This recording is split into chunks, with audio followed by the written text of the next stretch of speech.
네, 1시 30분 상황실입니다. 이모전 씨 원래 이제 막 긴급하게 삐용삐용 해야 되는데 이제 나오네요.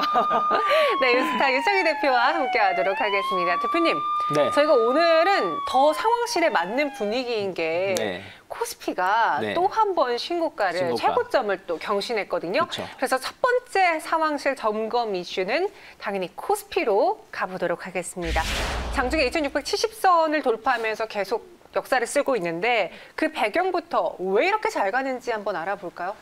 뭐 일단은 경기 부양에 대한 기대감 그리고 코로나 치료제에 대한 기대감들이죠. 그러니까 미국 대선이 끝나자마자 바로 첫 나온 뉴스가 뭐 바이든이냐 트럼프냐가 아니라 화이자사의 네. 백신 소식이었죠. 그리고 모더나 뭐 이런 부분들이 계속해서 이제 코로나가 내년이면 끝나지 않겠냐는 기대감들을 발생시켰고, 그러면서 이제 또 경기 부양, 뭐 바이든이 어저께 대규모 경기 부양을 준비하고 있다고 하죠. 각국이 경기 부양을 할 것이고, 그러면은 우리나라는 또 최대 피해가 입을 수밖에 없는 입장이다 보니까 그런 것들이 증시를 이끌 수 있는 요인이었다 생각하고 있고요. 또 하나는 K 방역의 성공입니다. 어쨌든 우리나라가 올해 전 세계에서 가장 좋은 경제 지표, 경제 성장을 보여줬죠. 그러니까 경제가 뭐 안 빠졌다는 자체만으로도 상당히 외국인들이 봤을 때 긍정적이다. 그러면서 올해, 내년에 계속 이 기업의 이익 전망치가 확대가 되고 있고, 외국인들 수급이 얼마나 강하게 들어오고 있냐면은, 물론 이제 최근에 조금 뭐 약간 주춤하긴 했다라고 하지만, 올해 장중 외국인이 최대 한 28조, 29조 원까지 순매도가 갔었습니다. 근데 지금 한 21조, 한 2, 3조 정도 될 거예요. 그저께 워낙에 매도가 많았기 때문에. 근데 그 한 5, 6조가 11월 사이에만 들어왔다는 거예요. 그러면 외국인들이 뭐 모르겠습니다. 뭐 판 것만큼 다 살지 안 살지는 모르겠지만 그걸 반만 매수한다고 해도 10조가 넘는 수급이 지금 남아있다. 그러면 그런 것들은 앞으로 우리나라 증시를 상승시킬 수 있는 원동력이 아닐까 생각하고 있습니다.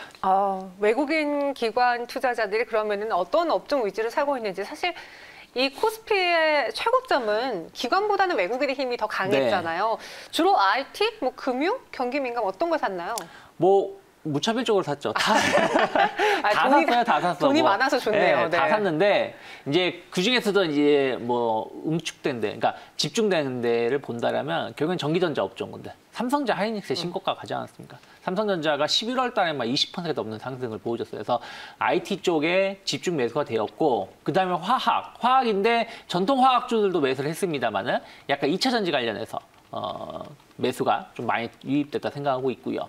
그리고 뭐 철강이라든지 자동차 상당히 강하게 매수가 나왔다. 결국에는 경기 민감주들 혹은 뭐 트로이카 관련된, 옛날로 치면 트로이카 관련된 종목군들 중심으로 해서 외국인들이 강한 매수세가 유입되지 않나 생각하고 있습니다.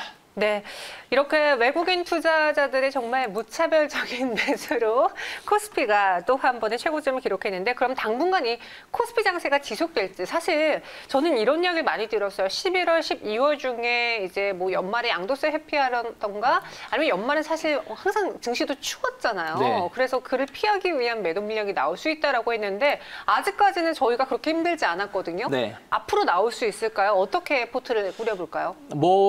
11월과 같은 상승이 또 나오긴 쉽지 않죠. 물론 이게 내년 1월이나 2월에 나올 수 있겠지만, 연속해서 11월 달 한 달 그 월간 상승률이 우리나라 증시가 한 14% 정도 올랐어요. 이것이 연속해서 이렇게 올라가기 쉽지 않다. 그래서 12월 달은 약간 기간 조정, 그러니까 가격 조정이 아니라 제가 봤을 때는 상단은 한 1,700 정도, 조금 높게 본다면 1,700 정도고, 하단은 한 2,550 정도. 1,700이요? 2,700. 네, 2,700 정도. 그리고 하단은 2,550 정도 선에서 약간 좀 가두리 장세, 그러니까 횡보 기간 조정을 줄 가능성이 높다. 12월 달은. 그래서 조금 저는 지금 상황에서는 신규로 접근하시기보다는 좀 올라갔을 때 좀 현금화를 하시고, 좀 눌림목이 나왔을 때, 주식이라는 게 매일 올라가면 좋겠지만 매일 올라가지 못하기 때문에 좀 조정이 나왔을 때 다시 좀 포트를 좀 확대시키는 전략을 잡는 게 좋지 않을까 생각하고 있습니다. 네, 오늘 코스피 시장에서 전기전자 업종이 아주 강하게 올라주고 있습니다. 이어서 두 번째 상황실로 넘어가 볼게요. 와, 이 종목은 정말 불사조와 같은 종목입니다. 신풍제약인데요. 지금 살짝 머리를 오른쪽으로 가주시겠어요? 지금 글자를 가리셨어요. 아, 그래요? 네, 수급과 기대가 다 했다. 신풍제약 제가 이렇게 한 줄평 꼽아봤는데 수급도 좋고요. 그리고 지금 치료제에 대한 임상 기대도 네. 있잖아요. 신풍제약을 또 외국인과 기관이 매수하던데 그 코스피 200 편입 때문에 그런 건가요? 뭐 그런 게 일부 좀 반영되고 있죠. 네. 그러니까 원래 외국인들이 최근에 강하게 매수 유입된 것은 이제 코스피 200 정기 편입이 이제 확정되었기 때문에 그러한 것들을 좀 일부 반영하고 있다 생각을 좀 하고 있고요. 뭐 저는 뭐 나쁘게 보고는 있지는 않지만 좀 오늘 같은 경우는 코스피 200 쪽보다는 신약에 대해서 그 코로나 치료제에 대해서 어떤 기대감들이 좀 더 크게 반응하고 있는 것이 아닌가 생각을 좀 하고 있습니다. 네. 지금 이제 이번 달 12월 중에 임상 1상 관련해서 중간 발표가 나올 가능성이 높고 물론 나쁜 결과는 아니겠죠. 좋은 결과 나올 가능성이 있다 생각하고 있고요. 그리고 이제 완전 일상이 마무리되려면 한 1월 말이나 2월이나 돼야 되는데 그러한 것들이 좀 미리 선반영되는 측면이 좀 있다 생각을 좀 하고 있습니다. 중요한 건 뭐 신풍제약에 대해서 뭐 나쁘게 보고는 있지는 않지만 솔직히 가격적인 측면에서 봤을 때는 좀 부담스러울 수밖에 없다. 그러니까 이 지금 나온 이슈가 처음 나온 이슈들이 아니다 보니까 조금 이제 신약 개발이 어떻게 좀 진행될지 여부는 좀 더 지켜보시면서 주가 흐름도 바라봐야 되지 않을까 생각하고 있습니다. 아유, 코로나 치료제 임상이 지금 진행 중인데 말씀하신 것처럼 이달 중에 1차가 네. 나올 예정이고 그럼 내년에 한 2차가 나오게 되는 건가요? 그렇죠. 2차가 내년에 나올 수밖에 없죠. 지금 12월 이제 그쵸. 12월 초다 보니까. 근데 이제 신약이라는 게 이제 2상, 3상까지도 가야 되고 물론 네. 2상에서 좋은 결과가 나오면 긴급 승인이 신청할 수 있지만 네. 경쟁 업체들이 지금 치료제라든지 백신이 지금 속속속 발표가 되고 있는 상황에서 긴급을 요구할 것인가? 내년 만약에 언제 될지 모르겠지만 일상이 완벽하게 끝나는 게 1월일 겁니다. 1월 중순이나 될 거예요. 정말 빨라야. 그러면 이상이 마무리되려면 진짜 빨라야 2월 말이나 3월 달에 되는 것인데 그때의 임상 이상으로 긴급 신청할 만큼 긴급을 요구할 것이지 않을 것인 상황도 봐야 된다는 것이죠. 그래서 저는 뭐 어쨌든 코로나 치료제, 그러니까 어떻게 보면은 백신보다 치료제가 더 중요할 수도 있어요. 네. 왜냐하면 백신 같은 경우는 내가 좀 안 걸릴 수 있도록 항체를 만들어주는 것이고 치료제는 근본적으로 치료를 해주는 것이거든요. 그러니까 치료제가 있다는 얘기는 내가 걸려도 상관없다는 것인데 지금 그 치료제가 없기 때문에 이 코로나를 두려워하는 거 아니겠습니까? 그래서 치료제가 더 중요한 역할을 할 수는 있겠습니다만은 이것이 아직은 시간이 좀 필요하다는 부분들. 다만 이제 그 신풍제의 글을 좀 너무 과도하게 이제 반영해서 올라가는 부분들이 어떻게 좀 시간차를 맞출지 여부는 좀 봐야 되지 않을까 생각하고 있습니다. 네, 저희가 이전에 이제 시청자가 궁금한 시간대는 점수를 드려서 네. 사실 점수 주시는 분들 입장에서 굉장히 압박감을 느끼셨거든요. 아, 그래요? 저희 오늘은 점수 안 드려도 되니까요. 신풍제약 그럼 지금 매수하기는 좀 늦었는지 그냥 가격 전략을 제시해 주세요. 저는 늦었다. 모르겠습니다. 이게 완벽하게 20만 원 돌파가 확인된다라면 네. 새로운 추세로 가는 것이기 때문에 뭐 거품이든 뭐든 받아들일 수가 있는데 지금은 20만 원 완벽히 돌파된 건 아니라는 거예요. 이미 그 가격 조정, 기간 조정 이후에 좀 올라오는 상황이고 그리고 12만 원대에서 17만 원대까지 지금 한 2, 3일 만에 급격하게 좀 올라온 부분들이라서 지금 추격 매수는 좀 자제하셔야 된다. 한 17만 원 전후로 해서 지지력이 어떻게 확보가 되는지 그러면 20만 원 돌파를 어떻게 시도하는지를 계속 꾸준히 체크를 하시면서 대응하셔야 된다 대응을 하셔야 되는 위치라 생각하고 있고 만약에 신규 진입 여부는 다음 주나 돼야지 우리가 바라볼 수 있지 않을까 생각할 수 있습니다. 네, 17만 원 지지 여부가 중요하다. 갖고 계신 분들은 이제 17만 원 선의 지지 라인으로 잡아보시기 바라겠고요. 이어서 세 번째 상황실로 넘어가 보겠습니다. 파라다이스예요. 저희가 여행 항공 이야기를 좀 많이 네. 했었는데 이제 파라다이스 카지노주도 모아가 봐도 괜찮을지 오늘 장도 상승세를 보여주고 있어요.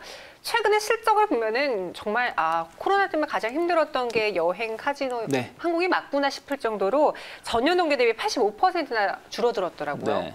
뭐 예상했던 그냥 뭐 예상됐던 네. 부분이죠. 맞아요, 왜냐면 파라다이스의 주 영업이 카지노예요. 그렇죠. 드로백이고요. 그렇죠. 근데 이 카지노가 외국인 전용 카지노입니다. 강원랜드처럼 국내 전용 카지노가 아니라 네. 외국인 전용이다 보니까 관광객이 와야지 할 수 있는데 전면 봉쇄 아니겠습니까? 뭐 비즈니스 차원에서 오시는 분들 혹은 국내에서 그냥 활동하는 중국인이라든지 외국인들은 입장을 할 수 있겠지만 그 사람들을 제외하고는 신규 입장객이 없다라는 것이에요.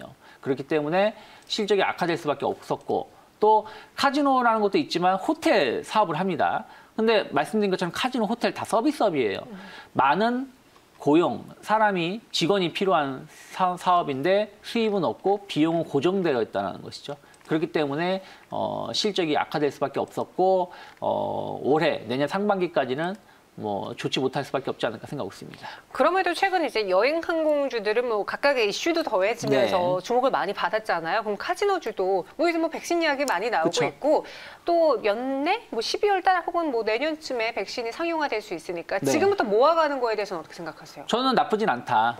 왜 그러냐면 네. 아까 말씀하신 것처럼 89%, 90% 급감은 최바닥이라는 뜻이에요. 더 이상 이제 왜냐하면 여행객이 거의 제로인 상황에서의 실적이잖아요. 그렇죠. 그러면 이 이상으로 여행객이 뭐 마이너스가 될 수는 없지 않습니까? 그렇기 때문에 이미 실적은 바닥을 확인했다라는 것이고 이제 이 바닥이 바로 반등을 줄 것이냐 여기서 좀 계속 이렇게 바닥이 진행되면서 올라갈 것이냐인데 어쨌든 코로나 백신이라든지 이런 부분들에 대해서 좀 경제 활동이 좀 자유로워질 수 있다는 기대감들 이런 것들은 또 주가에 반영될 수 있고 주식이라는 거는 미리 6개월이나 1년치를 선반영돼서 움직이는 측면이 있기 때문에 만약에 파라다이스가 조정이 나온다라면 파라다이스뿐이 아닙니다. 오늘 여행주 모두 강해요. 모두토, 하나토 모두 한 4, 5% 이상 상승하고 있는데 여행주들은 좀 조정이 나온다라면 저는 분할 매수 관점에서 대신에 장기적인 투자 관점에서 바라볼 수 있다 생각하고 있습니다. 네, 분할 매수 관점에서 목표가는 어디까지 볼까요? 일단 파라다이스 단기적으로는 지금 이제 여행주들이 좀 이제 상승 추세 흐름들에 놓여 있기 때문에 네. 한 18,000원 정도까지는 열어놓고 대응해 볼 수 있지 않을까 생각 좀 하고 있습니다. 알겠습니다. 18,000원의 단기 목표 주가 제시해 드렸고요. 이번에는 급등하는 종목으로 상황실 들어가 볼게요. SG솔루션즈가 오늘 상한가에 안착이 되어 있습니다. 공인인증서 폐지. 그 귀찮은 공인인증서 이제 폐지한다고 해서 오늘 뭐 SG솔루션즈 다 같이 오르고 있는데 공인인증서가 폐지가 되면은 그래도 보안은 지켜줘야 되잖아요. 네. 그래서 뭐 보안이라던가 간편결제 쪽의 섹터 수혜를 보시지 않을까 싶은데 어디를 좀 볼까요? 오늘 이제, 그러니까 오늘이 아니죠. 이제 10일이죠. 10일에 이제 공인인증서 폐지가 아니죠. 이제 공인인증서를 단일화하던 것을 여러 보안을 선택할 수 있는 것이고 그런 것들로 인해서 지금 업데이트가 많이 이루어지고 있습니다. 뭐 은행 어플이든 카드든 뭐든 계속 업데이트가 이루어지고 있고 또 어젠가요? 그 나온 것이 전자거래 관련해서 개정법이 진행이 됐죠. 한 14년 만에 개정이 되는 것인데 이제 핀테크 업체들 조금 더 유연하게 사업을 할 수 있게끔 하는 것이죠. 그래서 전자결제 시장이 좀 더 활성화될 수 있다라는 것인데 그러한 것의 가장 중요한 요소가 보안이라는 것이에요. 어쨌든 공인인증서 단일 상품 하나만 활용했을 때는 편리성은 있지만 보안의 취약 성이 그렇죠. 계속 노출됐었던 거 아니겠습니까? 근데 이것을 다양화하는 것은 여러 가지의 보안을 활용할 수 있다는 것이고 그러면은 수요가 많아진 만큼 또 공급도 늘어나고 매출도 늘어날 수밖에 없다. 그래서 오늘 SG솔루션즈라든지 SG가 상한가를 기록을 하고 있고 다른 보안주들도 상승하고 있는데 네. 저는 뭐 SG그룹은 아직은 이제 실적 자체가 뭐 아주 좋은 편은 아니고 그리고 네. 이제 이러한 것으로 인해서 뭐 얼마나 이제 실적이 개선되는지 여부는 좀 체크를 하시면서 대응하실 필요는 있는 상황이 아닐까 생각하고 있습니다. 말씀하신 것처럼요. 사실 SG 그룹주를 보면 오늘 급등한 걸 빼고 봤을 때 네. 남들 코로나 이후에 다 오르면서 신고가를 기록할 때 네. 이들은 오히려 횡보했다라는 말이죠. 실적이 발목을 잡았던 것 같은데 어떻게 투자 전략을 세워볼지 오늘의 상한가를 누리고 다음에 상승해서 살짝 빠져나올까요? 어떻게 일단 오늘 상한가기 때문에 내일 흐름이 좀 중요하다 생각을 좀 하고 있어요. 내일 뭐 갭 상한가는 쉽진 않겠지만 일단 내일도 상승 가능성이 좀 있지 않나 생각을 좀 하고 있기 때문에 조금 더 상승을 한다라면 좀 매도 관점에서 보시고 1250원 정도가 상당히 중요한 지지선이 될 수 있다. 내일 만약에 조금 하락 출발한다고 하더라도 1250원이나 1200원 정도를 지켜진다라면 오늘 고점에서 1,300원에 매수하신 분들은 좀 버틸 수 있겠지만 네. 그 자리를 좀 훼손하는 모습을 띈다라면 좀 빨리 좀 매도를 하셔야 되지 않을까 생각하고 있습니다. 내일장의 주가 분위기가 중요하다. 그쵸. 만약 분위기가 꺾이는 것 같다 싶으면 재빠르게 나오셔야 됩니다. 이렇게 갖고 계신 분들 매도 의견도 드렸고요. 지금까지 1시 30분 상황실 함께 하셨습니다. 고맙습니다. 고맙습니다.